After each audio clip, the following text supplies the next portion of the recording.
Don't be shy.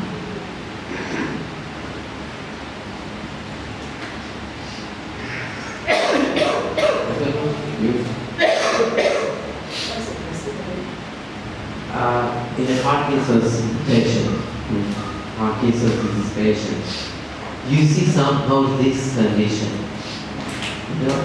and this data irreversible effects following a dynamic pressure. How is it? I mean, if you want to explain it physiologically, how can you say it? Parkinsonism presents certain symptoms, certain set symptoms which we will diagnose as Parkinsonism. Those symptoms are the symptoms of the Parkinson's disease, and so those symptoms are not experienced. Yeah, why? Because those are the sequel of the, it's a result. It's not Result of what?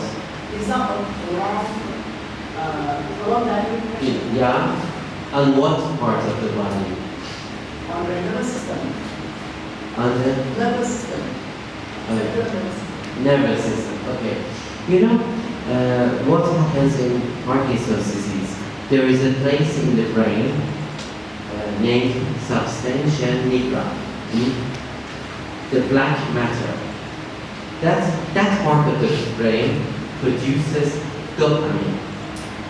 And dopamine, one of the actions has different actions in the brain. But one of the actions of dopamine is fine-tuning of the motion signals. If the dopamine is decreased in the brain with some actual surface of the brain, you do not have smooth motions. There is trembling.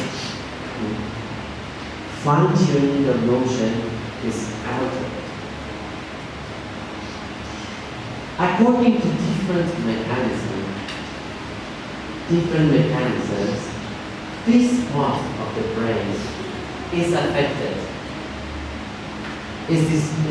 Is actually under destruction. So there is a lack of dopamine in the brain. But unfortunately, you know that the cells in the central nervous system cannot regenerate like the cells in the other parts of the body. So it's actually when you discard cells in the central nervous system, that is like a trauma. It's like a car accident if you analyze it according to principles of common diseases. So, what are the symptoms of Parkinson's disease? You have trembling, you have stiffness, you have bent posture, you have masked face, you have bradykinesia, slowness. But in that patient, if you consider those symptoms and translate it into repertory rubrics, there is no result.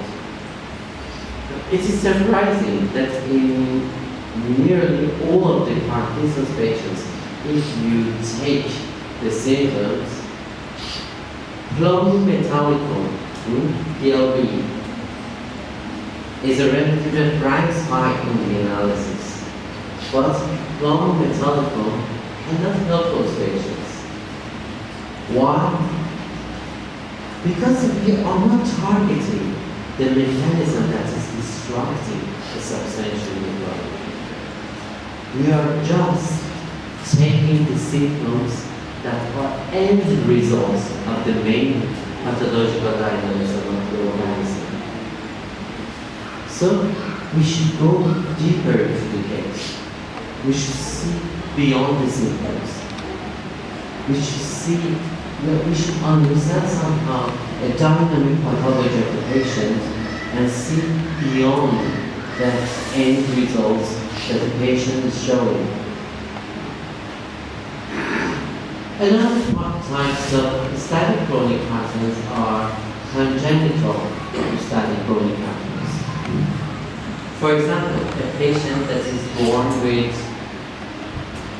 agenesis of thyroid gland means that the patient doesn't have a thyroid gland.